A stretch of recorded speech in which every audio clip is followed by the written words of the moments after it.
একদিকে যখন মুখ্যমন্ত্রী মমতা বন্দ্যোপাধ্যায় কেন্দ্রের ঘাড়ে সরাসরি দায় চাপিয়েছেন, প্রশ্ন তুলছেন যে টাস্ক ফোর্সের ভূমিকা কি, টাস্ক ফোর্স কি করছে, এর পাশাপাশি মমতা বন্দ্যোপাধ্যায় বাজারে নজরদারি নিয়েও আজ প্রশ্ন তুলে দিয়েছেন। কি বললেন শুনুন।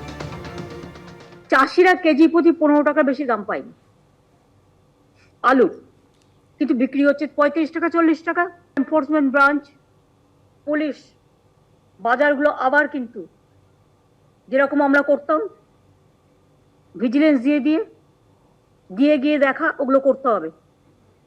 আমার মনে হয় বেশি মুনাফার লোভে ও কিছু লোক আছে না, ভীষণ লোভী হয়ে গেছে, আরো চাই।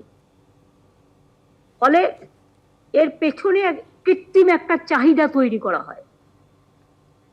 যেমন দেখবেন বেশি পাঠা বিক্রি করবে বলে মুরগির রোগ হয়েছে রুটিয়ে দেওয়া হয়, ফলে লোকে ভয় মুরগি খায় না, তখন পাঠাটা বেশি বিক্রি হয়। আবার পাঠার রোগ হয়েছে বলে মুরগিটা বিক্রি হয়। এসব নানা রকম চক্র কাজ করে, বড় চক্র, এদের চোখে দেখা যায় না, বাট মাস্টারপিস অফ বড় ব্যবসায়ীরা কোল্ড স্টোরেজে আলু আটকে রেখে দেয়। আমার এখনো 45 লাখ মেট্রিক টন আলু কোল্ড স্টোরেজে পড়ে আছে। 25% রেখে দেবেন আপ টু জানুয়ারি চালাবার জন্য, কিন্তু বাদ বাকিটা বের করুন কোল্ড স্টোরেজের আলু, ছেড়ে দিন মার্কেটে। সবজির দাম আকাশ ছোঁয়া এবং এ নিয়ে একেবারে সরাসরি কেন্দ্রের ওপর দায় ঠেললেন মুখ্যমন্ত্রী মমতা বন্দ্যোপাধ্যায়। তিনি সরাসরি প্রশ্ন করছেন যে টাস্ক ফোর্সের ভূমিকা নিয়ে। দিনের পর দিন দাম বেড়ে চলেছে, টাস্ক ফোর্স কি করছিল, প্রশ্ন করছেন মমতা বন্দ্যোপাধ্যায়। আর এই সবজির দাম আকাশ ছোঁয়া নিয়ে নাভিশ্বাস মধ্যবিত্তের সাধারণ মানুষ কি বলছেন শুনুন। প্রচুর দাম যাচ্ছে, আমরা মরে যাচ্ছি, মানে খাওয়ার ইচ্ছা করে আমরা খেতে পাচ্ছি না, এত মানে কস্টলি আছে যে আমরা middle class persons we can't by the, এত মানে বেশি আছে। 80 টাকার নিচে কোনো সবজি নেই, বলুন কি করে আমরা বাঁচবো, এই আমাদের সমস্যা হচ্ছে। একটা কপির দাম 60 টাকা, বেগুন 150 টাকা, আর পালকের দাম বেশি। যা কিছু কিনবে এর থেকে ভালো মটন চিকেন খাওয়া ভালো, সবজি না খাওয়া ভালো।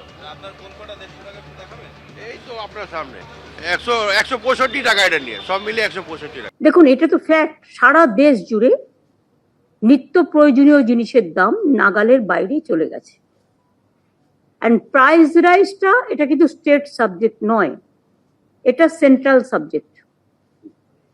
কিন্তু central government has completely failed in controlling the prices of essential commodities in the country, যেটার জন্য আমরা সকলে সাফার করছি। বাট কেউ যদি একজন চোখ বন্ধ করে থাকে, তো আমরাও বা কেন আমাদের চোখটা খুলে ওদের চোখটা খোলানো শেখাবো না?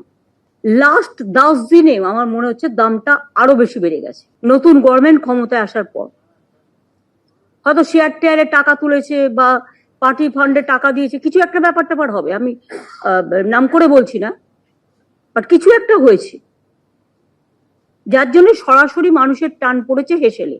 তোমরা বলছো তাপ প্রবাহের জন্য, I don't agree with this. তাপ প্রতিবারেই থাকে, এখন ওয়েদার একটু ভালনারেবল আছে, একটু চেঞ্জ হচ্ছে, এখানে গরমও যেমন আছে বৃষ্টিও আছে, দুটোই আছে। আসলে 3 মাস ধরে ইলেকশন চলছে, সেই সময়টা যে যত পেরেছে কামিয়ে নিয়েছে।